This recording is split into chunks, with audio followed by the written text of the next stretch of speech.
Nous partons sur l'élaboration d'un gazpacho. Donc les éléments principaux du gazpacho, voilà, vous les avez sur cette assiette. La tomate Roma, de l'ail, oignon, un concombre, de la mie de pain et du poivron rouge. Alors première étape, je vais préparer la tomate.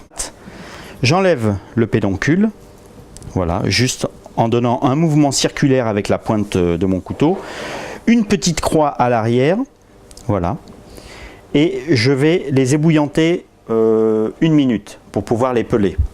Et pour stopper la cuisson, je les plonge dans de l'eau glacée.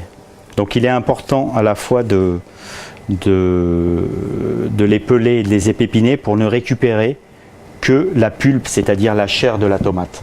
Voilà, c'est l'élément principal, c'est ce qui donnera le plus de goût au gazpacho. On épluche le concombre, mais il faut bien évidemment l'épépiner. J'en garde une moitié pour la soupe et l'autre moitié effectivement pour faire une brunoise.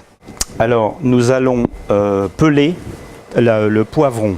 Première façon, c'est au chalumeau, jusqu'à ce que la peau devienne noire. Une autre méthode, c'est de prendre le poivron, de l'enrouler dans du papier aluminium et de le faire cuire au four. Donc ce que vous faites par la suite, eh bien vous le trempez dans l'eau. Vous n'avez seulement qu'à frotter le poivron et voilà, toute la peau se décolle très facilement. On va éplucher l'oignon. Vous le coupez grossièrement. Hein. Donc pour la mie de pain, ce que je vais faire, je vais en garder une partie pour faire la soupe, l'autre moitié pour faire des petits croûtons. Et on va finir, bien sûr, par le basilic. Prenez quelques feuilles de basilic que je vais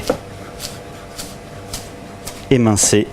Je n'hésite pas à mettre un petit peu de poivre du moulin, la fleur de sel et un petit peu de piment d'Espelette. Huile d'olive. Je vais laisser ce mélange pendant 1 heure au frais, au frigo. Voilà. Donc après avoir laissé mariner toute la garniture, je vais mixer le tout.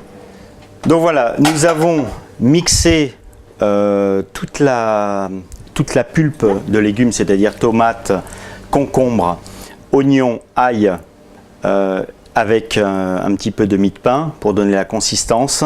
C'est ce qui fait le gazpacho, c'est-à-dire une soupe froide.